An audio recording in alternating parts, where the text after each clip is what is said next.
Bootlegs, a necessity for gracious living.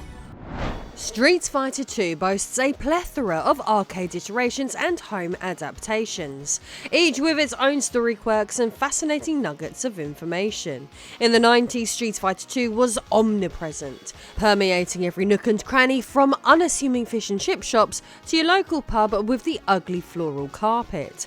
With its ensemble of memorable characters and intriguing idiosyncrasies, Capcom wasn't the sole studio indulging in exploiting this franchise extensively. Some of these development houses weren't even officially licensed to do so.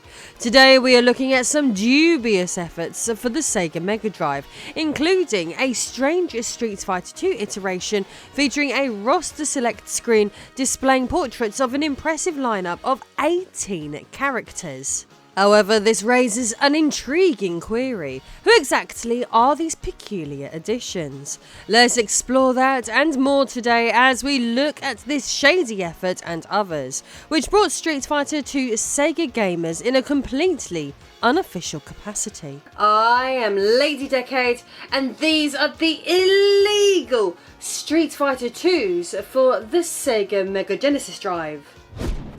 Street Fighter II and its numerous adaptations were ubiquitous throughout the early 90s. It didn't matter where you were, the UK, the US, the game's popularity knew no bounds. People everywhere yearned for the release of Street Fighter III, but it was nowhere to be seen for a long while. Well, at least for most of us anyway. Little did we know that a game called Street Fighter III did exist somewhere in the world, albeit not the same one that would later garner a devoted following. This brings us to the ridiculously named Street Fighter III 18-person, a game that exudes a unique linguistic charm known as English. Sadly, this is not an entirely new game, but one constructed upon an existing unlicensed version of simply Street Fighter II. But who cares about the small details, right? When we have the opportunity to apparently embody 18 distinct fighters, as the name suggests. This sounds amazing. If you believe today's narrative is simply a tale of unlawful bootleggery bastardness, then you are mistaken, as there is more to these unlicensed releases than merely being ROM hacks of an official release.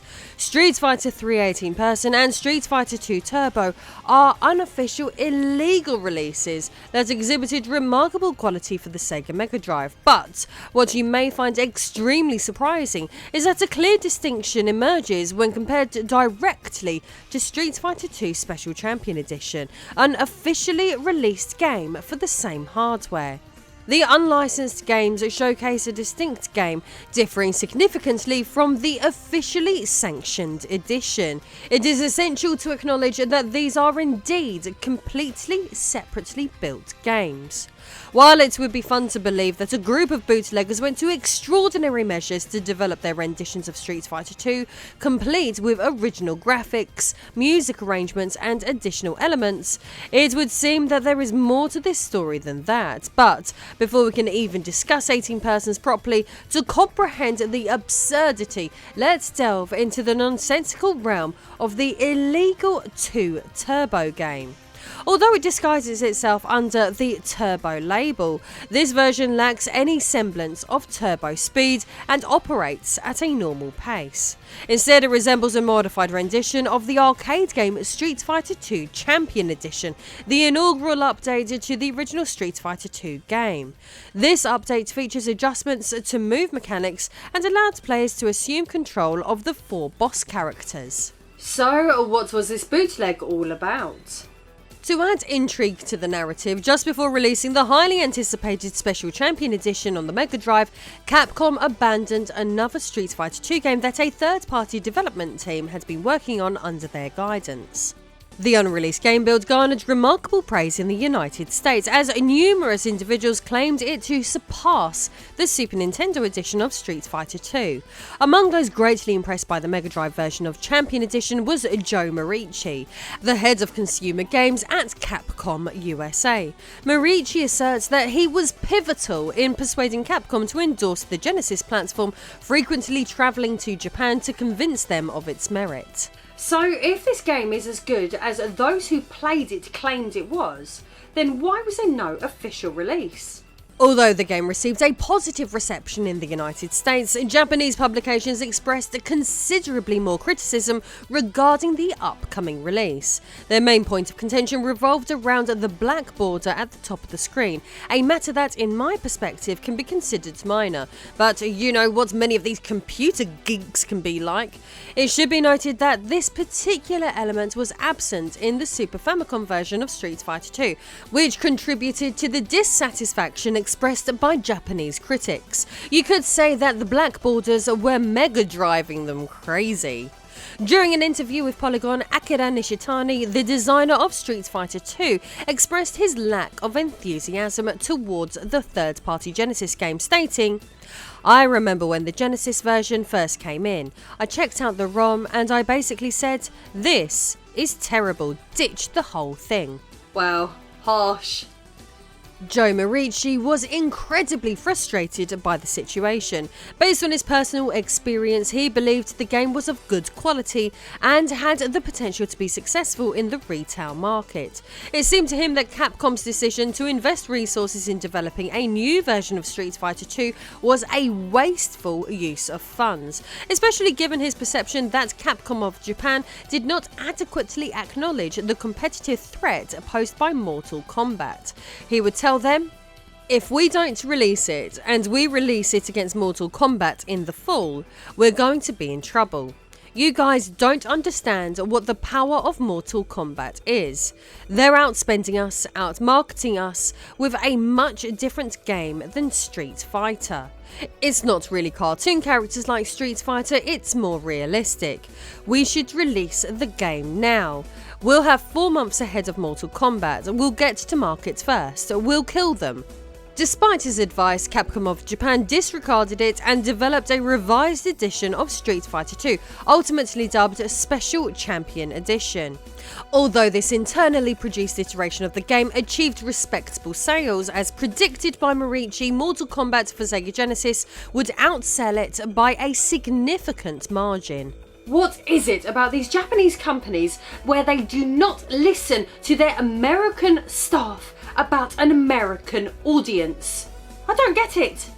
While Champion Edition was undoubtedly impressive, the marketing strategy employed by Mortal Kombat, particularly with its Mortal Monday campaign, rendered Acclaim's game incredibly formidable. It's undeniable that at times the significance of marketing surpasses that of actual gameplay. Therefore, it's plausible that Morici was correct in suggesting that releasing Champion Edition before directly challenging the ultra-violent American video game would have been a wiser approach.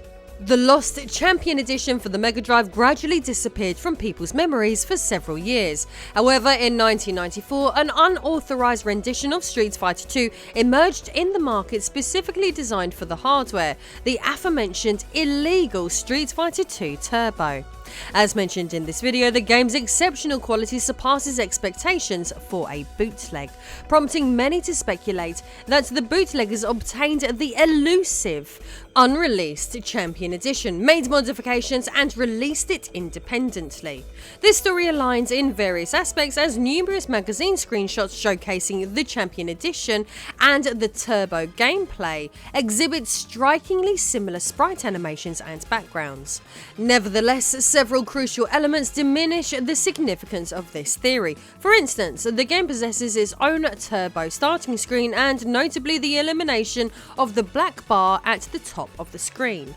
The very same feature that stirred up Japanese journalists had been eradicated, nullifying their cause for concern. Interesting. Some theories suggest that the unfavourable response may have compelled the third-party team instructed by Capcom to revisit the game and implement changes. Consequently, it is believed that pirates eventually obtained an updated game version, and while speculative, this hypothesis does hold some plausibility. Considering the disparities between this game and the prototype, it is highly probable that the bootleggers were responsible for creating this game, as eloquently expressed by HiddenPalace.org. In their insightful article on Turbo for Genesis, they aptly state, A ROM hacker would have had to reverse engineer the compression algorithm, decompress the art, modify the art, recompress the art, and then transplant it back into the ROM while restructuring the data that comes after.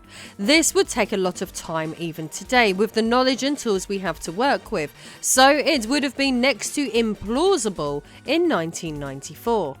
It's worth noting that Hidden Palace managed to get their hands on 2 prototypes of this game, and this article is an excellent read. I'll link it in the description. The chances of them altering the prototype to create their unauthorized game are slim. It's much more likely that the team obtained the prototype source code and utilized it to develop their own pirated edition of the game. The creation of the illegal Street Fighter II Turbo is quite remarkable. It can be considered a bootleg game with a peculiar twist. It appears to have been created using the official source code from an unreleased version of Street Fighter II. It gives a unique and eccentric quality, functioning as a quirky part of gaming history. This may not be a turbocharged edition of the game, but the fact that this bootleg effectively brought back some lost media certainly makes it interesting. Amazing. So, with that bootleg out of the way, let's move on to the other game from today's story, Street Fighter III 18-person, as I suppose you're still curious about these intriguing characters. In classic Street Fighter II fashion, a collective of Chinese hackers called Glory Sun adopted the Turbo game and skillfully crafted an enhanced iteration that introduced exciting additions to the original title. The most noteworthy enhancement was the expansion of the fighter roster from the original 12 combatants to a remarkable 18 individuals. This expansion naturally leads us to question the identities of these 6 intriguing new characters. The portraits unveil at least 4 fresh contenders set to appear in Super Street Fighter II, accompanied by 2 relatively unfamiliar characters. Now let's uncover the truth behind these revelations. One of the pictures features a fighter named Takuma, a name known to be shared by a combatant in Art of Fighting and King of Fighters. The other portrait showcases an athlete named Chizen, bearing a distinctly Chinese name. Before unveiling the awe-inspiring display of these formidable fighters, it's worth mentioning a fascinating piece of trivia. If you come across the roster select screen of the bootleg game King of Fighters 98 for the Mega Drive, you'll find their portraits there. But enough with the anticipation, brace yourself for the long-awaited Street Fighter 18-person big reveal featuring the enigmatic Takuma and Chizen. Prepare to be captivated by the unveiling of these mystery, legendary combatants, whose presence in Street Fighter's illustrious chronicles has remained shrouded in mystery. Drum roll, please.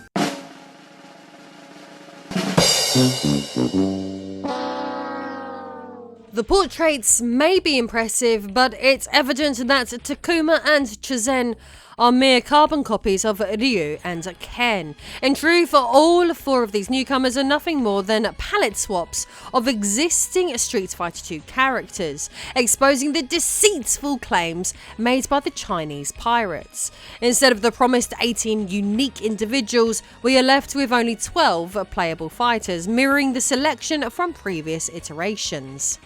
Gutted. How audacious! Just picture this. A game is re-released and the sole noteworthy alteration is different iterations of Ryu and Ken. In fact, none of these new challenges are here either, as they are just palette swaps too. While the roster of 18-person may be underwhelming, on the other hand, the illegal Street Fighter II Turbo for the Genesis manages to provide a captivating backstory. Notably, it offers an intriguing glimpse into the platform's official Street Fighter history, often unbeknownst to the user. Hidden Palace has remarkably acquired the lost official Genesis Champion Edition prototypes in 2020. These prototypes were dumped for preservation, revealing intriguing differences from the Turbo ROM. For quite a while, these Chinese bootlegs were the only option to experience a conversion that closely resembled the elusive Street Fighter II Champion Edition created for the Genesis. Therefore, these games will always be important in gaming's story.